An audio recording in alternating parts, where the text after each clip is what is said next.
el objeto de apoyar en misiones científicas y fortalecer la presencia y soberanía de Chile en el continente blanco, el pasado viernes inició su primer viaje a la Antártica el rompehielos Almirante Biel. Esto para comenzar el 9 de enero su primera misión antártica, que consistirá en el rompimiento de hielo. Con capacidad para operar a una temperatura de menos 30 grados Celsius y autonomía para trabajar por 60 días, la embarcación es hasta 5 veces más grande que las que normalmente construye la Armada de Chile y requirió una inversión de $216 millones. El rompehielos Almirante Biel puede transportar en cada viaje a una treintena de científicos y cuenta con laboratorios químicos y micro y macrobiológicos. Sumado a esto, la embarcación cuenta con equipos para la recolección y el almacenamiento de muestras que permitirán que las expediciones investiguen a bordo la oceanografía, la hidrografía, la biomasa y la fauna marina del continente helado. Su construcción fue llevada a cabo por los astilleros y maestranzas de la Armada de Chile, quienes concluyeron sus trabajos el pasado mes de julio, pero que finalmente el pasado viernes, con presencia del presidente Gabriel Boric, realizó su primer viaje a la Antártica. En la oportunidad, el mandatario señaló que la construcción de este enorme rompehielos es un logro importantísimo en la historia naval de Chile y Sudamérica, añadiendo que es fruto de una política de Estado, pues su construcción comenzó en 2017 durante el gobierno de la presidenta Michelle Bachelet. Según indicaron desde Presidencia, se espera que el buque llegue en los próximos días a Punta Arenas para comenzar el 9 de enero su primera misión antártica, que consistirá en el rompimiento de hielo, mientras que en febrero y abril transportará al continente helado a 2 grupos de científicos. Ya. El rompehielos Almirante Biel finalmente comienza sus operaciones. Como se decía, construido entre el año 2018 y 2024 en los astilleros y maestranzas de la Armada, en Asmar, en Talcahuano. Fue botado al mar el 22 de diciembre del 2022. O sea, hace 2 años que fue botado al mar y ahora ya comienza sus operaciones como tal. Por eso su puerto base es Punta Arenas, en la región de Magallanes y la Antártica chilena. Y la unidad pasa a formar parte de lo que se denomina el trinomio antártico, compuesto por el rompehielos Almirante Biel, el patrullero de zona marítima OPB-83 Marinero Fuente Alba y el remolcador de flota AT-F-60 Lientur. Todos ellos diseñados para permanecer y navegar en aguas del continente blanco. La unidad cuenta con espacio para transportar, como decíamos, 86 personas de dotación, 34 científicos a bordo, 19 contenedores de 20 pies, 400 metros cúbicos como espacio de carga para combustible, 300 tambores de combustible de aviación, 400 metros cúbicos de carga para pallets, alberga 2 botes de rescate y estará equipado con una barcaza. Además posee 2 grúas con capacidad de levantar 25 toneladas y una cubierta de vuelo que permite operar con 2 helicópteros medianos. Y todo eso construido aquí en nuestro país. ¿Qué le parece? En cuanto al ámbito científico y de investigación, el Almirante Biel tiene un ecosonda multi-haz de alta y media profundidad, sonar de rebusca omnidireccional, winches oceanográficos, laboratorios de macro y microbiología y químico, junto a elementos para la recolección y almacenamiento de muestras.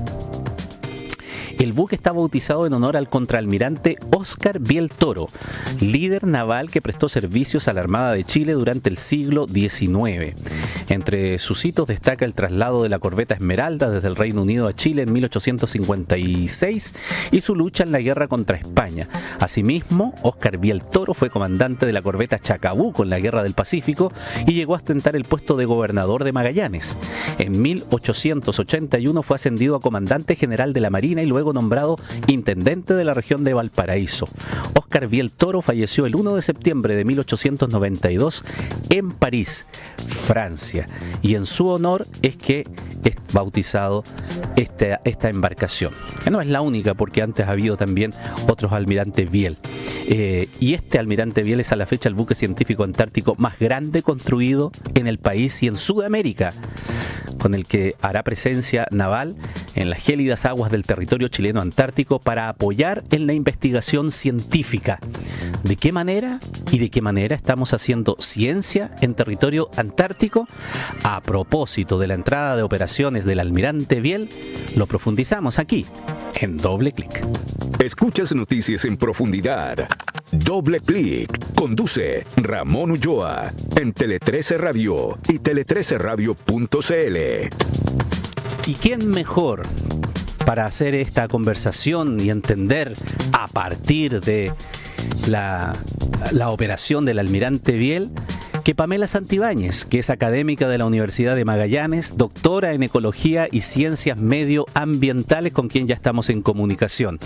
¿Qué tal, Pamela? Muchas gracias por aceptar esta conversación con nosotros aquí en Doble Clic. Buenos días.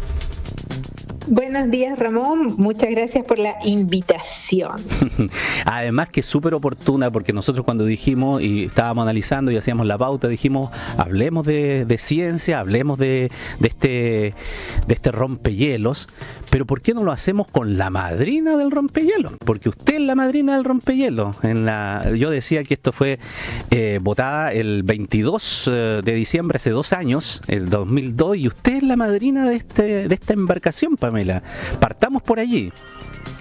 Sí, es mi segundo ahijado. Sí, y es todo un honor, ¿cierto? Y más encima al estar involucrada en lo que fue también el diseño durante el año 2016 al 2019, el diseño de este rompehielos y este sueño país, tanto a nivel científico como en la Armada, ¿cierto? De todos los operadores antárticos. Tener un rompehielos construido para hacer ciencia y paz en el territorio antártico. Así que todo un honor ser parte y ver finalmente, ¿cierto?, cómo se concretizan estos sueños e ideas en un periodo de vida, que es algo bastante significativo, creo yo. Sobre todo entendiendo que Antártica cumple un rol fundamental ante la crisis climática actual. Entonces, es todo un honor ser la madrina de este rompehielos. ¿Cuál es la dimensión que significa tener una embarcación como esta para nuestro país en lo que significa la investigación científica? Sí, yo creo que hay que resaltar ahí cosas bastante importantes en esta relevancia, ¿cierto? Actualmente estamos en una crisis climática. Hay un cambio climático, ¿cierto? Y eso va a tener consecuencias en quienes habitamos el planeta. Y uno de los lugares para poder entender mejor qué es lo que va a pasar en el futuro y cómo nosotros como humanidad nos vamos a adaptar, ¿cierto?, es estudiar Antártica. Y eso es, primero que nada, porque Antártica afecta directamente al planeta, uno, en el nivel del mar. O sea, todo lo que se derrita allá va a tener un impacto, ¿cierto?, en las costas de nuestro país y del mundo. Otro punto importante es que cómo se distribuye la energía calórica que llega desde el sol, ¿cierto?, es a través de estas corrientes que se mueven en todo el planeta. Y estas corrientes se mueven, tienen un pequeño motor, ¿cierto?, donde se producen las aguas frías profundas, y eso también es en Antártica. Y lo otro, ¿cierto?, es que tiene un rol importante, ¿cierto?, en el albedo, que es esta situación en que los cuerpos que son blancos, ¿cierto?, son capaces de reflectar la radiación solar y los oscuros absorben, ¿cierto? Cuando nosotros vamos vestidos de color negro bajo el sol sentimos mucha mayor calor, ¿cierto?, que cuando vamos de color blanco. Y Antártica es este sombrero blanco que tenemos y que permite que un poco de esta calor se irradie, ¿cierto?, que no quede, se refleje, que no quede en el planeta. Entonces, al ser tan importante para cómo funciona el clima, ¿cierto?, se vuelve mucho más importante tener un rompehielos que le dé independencia y que además fue construido para hacer ciencia en el territorio antártico. Antes nosotros, como país, no teníamos un rompehielos que fuese científico, o sea, que tuviese todos los instrumentos y laboratorios que posee el actual rompehielos.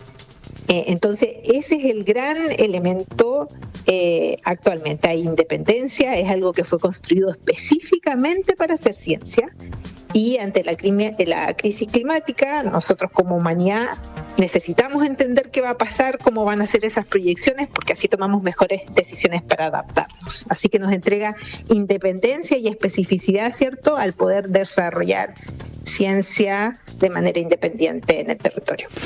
Qué interesante entenderlo de esa manera, porque yo daba algunas de las características técnicas de la embarcación al comienzo, ¿no? Y bueno, una de ellas es que tiene una autonomía de casi 2 meses para poder estar navegando y con el espacio suficiente para que una treintena de científicos formen parte de la tripulación. Por lo tanto, el rompehielos nos permite estar trabajando allí en la misma zona y haciendo ciencia arriba de la embarcación y haciendo toda esa investigación con autonomía bastante interesante. Sí, justamente, creo, y eso es vital, ¿cierto? El que los investigadores no solamente vayan a recolectar muestras o a recolectar datos, sino que van a poder probar, hacer experimentos a bordo, tomar muestras a largo plazo, como tú decías, por periodos mucho más largos durante el verano y también quizás durante el invierno.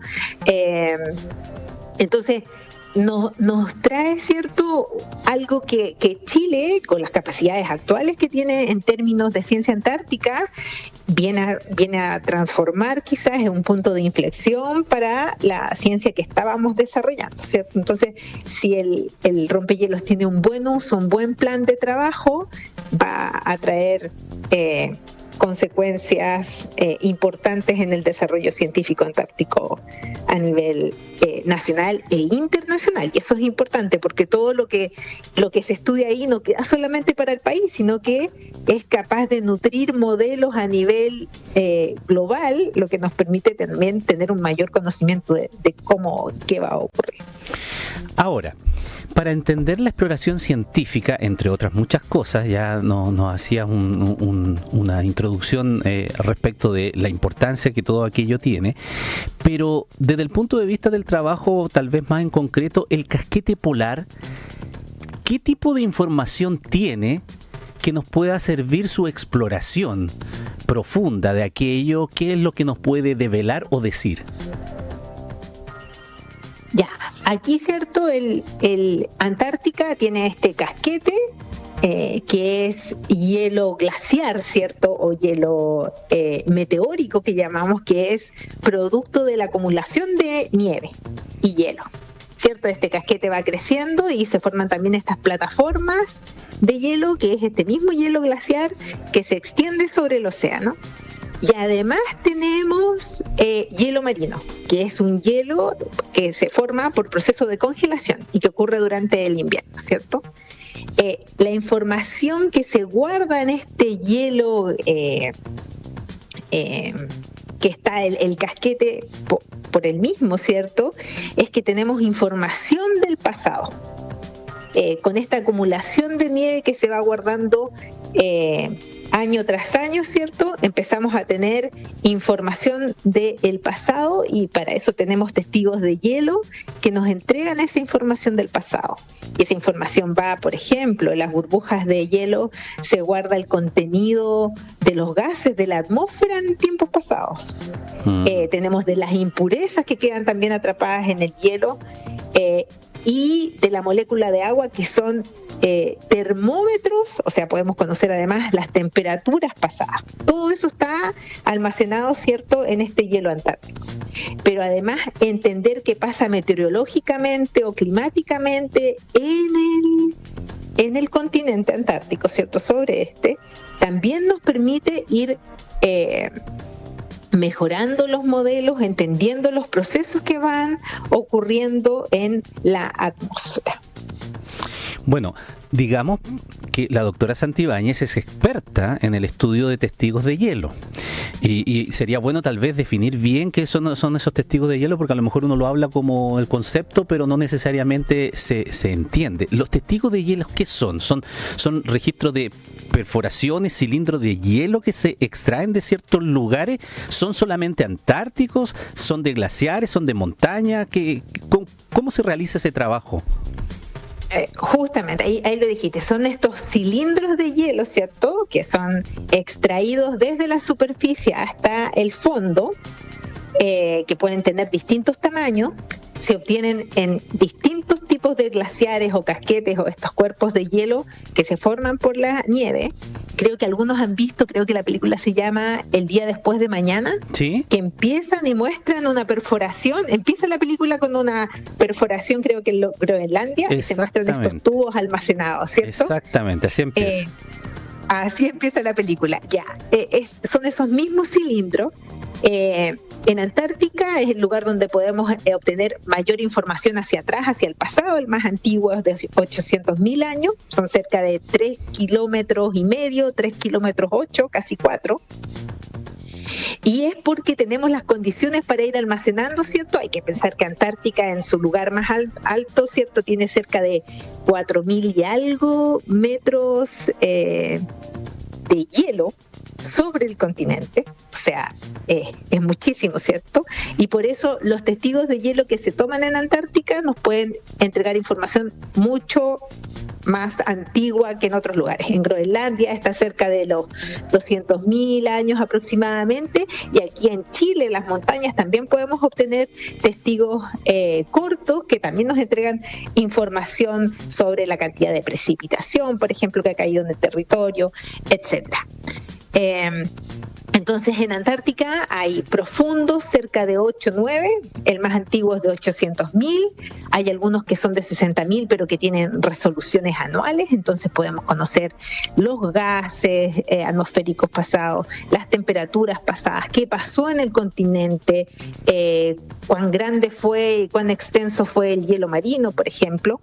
Entonces toda esta información está contenida y en este minuto se busca el testigo de hielo del millón de años, del millón de años, ¿cierto? Hay ya localizado algunos puntos donde estaría este lugar específico.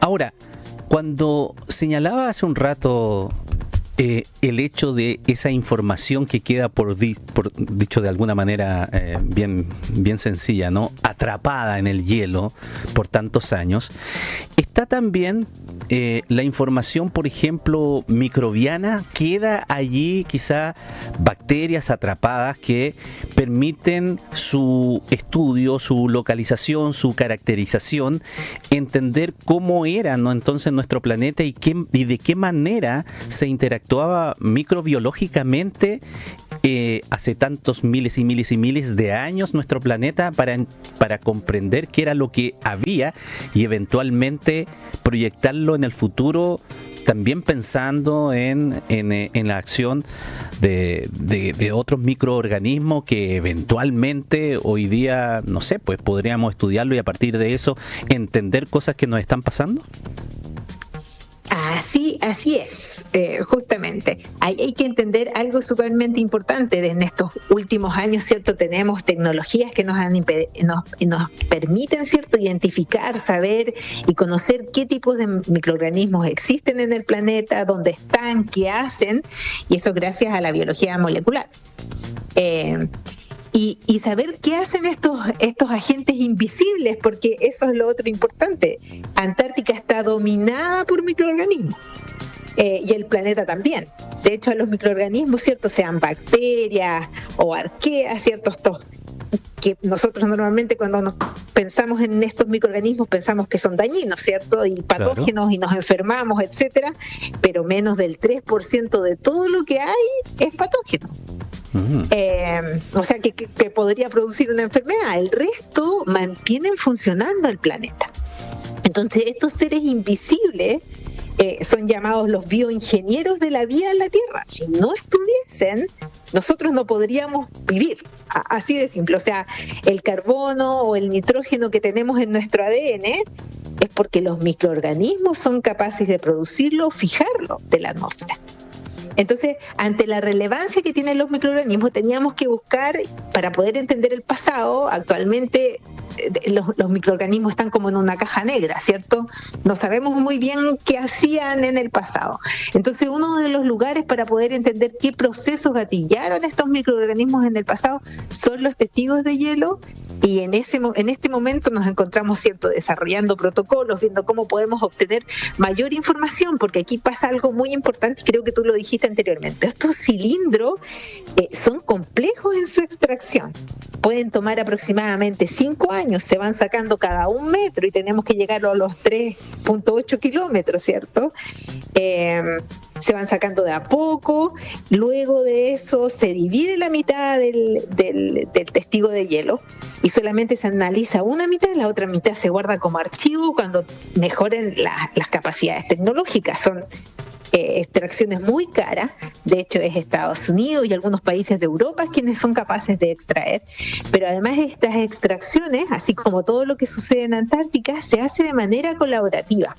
Son distintos países que se reparten pequeñas partes de este testigo de hielo para analizar según su expertise. Entonces, esto complejiza un poco más este lugar tan puro, ¿cierto? Y blanco que uno lo ve, ¿cómo vamos a ser capaces de obtener información de estos microorganismos cuando las muestras son pequeñas y cuando hay que tener un cuidado importante? Pero aquí lo clave es que vamos a poder conocer qué es lo que estaban haciendo ellos en el pasado, debido a que están preservados en estos testigos y en Antártica hace mucho tiempo. Entonces, comprender la respuesta microbiana de un ambiente hace miles y miles y miles de años en perspectiva podría llevarnos a entender también cómo reaccionar eventualmente ante distintos tipos de, no sé, estoy inventando nomás, pandemias, virus que nos ataquen nuevos. O sea, hacer la conexión para comprender en la práctica lo que significa entender una respuesta microbiana hace tantos años, eventualmente ante una amenaza actual. Sí, también puede servir para eso si tenemos, ver qué grupos, ¿cierto?, de microorganismos patógenos tenemos, pero creo que es mucho más en relación a los fenómenos climáticos. ¿En qué sentido? Por ejemplo, ahora hay muchos fenómenos que pasaron en el pasado y que nosotros tenemos en modelo y que se explican físicamente, por conexiones entre la atmósfera y el océano, pero nos hemos dado cuenta que no están completamente explicados los fenómenos. Entonces, y sabemos que el océano austral, ¿cierto?, tiene algo que llamamos el loop microbiano, y los microorganismos de ahí son capaces de retener y de absorber CO2 desde la atmósfera. Entonces, al parecer, estos microorganismos sí tuvieron o tienen un rol importante también en el cambio climático, en los cambios climáticos pasados. Entonces necesitamos entender mucho mejor ese rol, la parte biológica, ¿cierto? Porque ya entendemos en parte la parte física, para tener mejores proyecciones de lo que va a ser el clima y las condiciones medioambientales del planeta. Porque sabemos que ellos son gatillantes. Por ejemplo, existe un proceso hace muchos millones de años atrás, eso sí, que fue la gran oxidación. O sea, ¿cómo obtuvimos este oxígeno en la atmósfera? Es porque microorganismos lograron hacer eso y después apareció y evolucionó el resto de la vida en la Tierra. Entonces, estos microorganismos son sumamente importantes para, como te decía, la condición de vida en el planeta. Entonces, entender y lograr tener esa información del pasado nos va de nuevo a permitir tener mejores proyecciones de cómo vamos a enfrentar estos cambios que ya estamos viviendo. Bueno, a raíz de la entrada de operaciones del almirante Biel, nos ha llevado a tener una interesante conversación con su madrina aquí en Doble Clic, y adentrarnos un poco más en entender, más allá de la noticia necesariamente tal vez del lanzamiento de una embarcación o de la entrada de operación de una embarcación, hablar un poco más de ciencia que se realiza en la Antártica. Yo te quiero decir, Pamela, que nosotros tenemos, bueno, de hecho más rato está permanentemente todos los días lunes el climatólogo Raúl Cordero con nosotros, y hemos aprendido muchísimo en las conversaciones que hemos tenido respecto, que yo lo resumo en una sola frase que me quedó patente desde que comenzamos las conversaciones de todo esto: todo lo que pasa en la Antártica repercute en el resto del planeta. Por lo tanto, hay que entender muy bien lo que sucede allá, precisamente para comprender lo que está sucediendo en nuestro mundo actual y en lo que viene. Así es que le quiero agradecer, Pamela, estos minutos de conversación con nosotros. Felicidades por ser la madrina de esta embarcación construida en Chile, la más grande de Sudamérica, de Latinoamérica en rigor, y que permite hacer ciencia a partir del trabajo que realizan nuestros científicos también aquí en Chile, en colaboración con los del resto del mundo, y con ingeniería que es chilena, porque como decía yo, esta embarcación íntegramente construida en Chile, en los astilleros de Asmar, después de tanto tiempo. Así es que felicitaciones y muchísimas gracias. Muchas gracias, Ramón, y creo que aquí lo importante, ¿cierto? En Chile están los talentos para hacer cosas. O sea, se construyó un buque, un rompehielos, que si tienes la oportunidad de visitarlos, no tiene nada que envidiarle a ningún otro rompehielos. Entonces, los talentos están en el país. Tenemos que tener buenos planes, ¿cierto?, para poder utilizar esos talentos tanto a nivel operacional, tecnológico como científico. Entonces, para mí todo un honor ser la madrina de este rompehielos, así que muy muy agradecida de esta oportunidad y de este honor. Y como dice Raúl, cierto, lo que pasa en Antártica no queda en Antártica, y por algo como humanidad tomamos la decisión hace 62 años, cierto, con el Tratado Antártico, de decir que Antártica es para ciencia y paz, y creo que es una de las buenas cosas que ha tenido la humanidad, ¿cierto?, que ya lleva años funcionando y que nos pone de que sí nos podemos poner de acuerdo para resolver problemas y crisis mundiales. Así que con esperanza. Un agrado conversar con usted, Pamela. Un abrazo a la distancia y que el 2025 esté lleno de proyectos y concretar los que ya vienen en desarrollo, siguiendo haciendo ciencia en nuestro país. Que esté muy bien. Muchas gracias, Ramón. Doble Clic. Conduce Ramón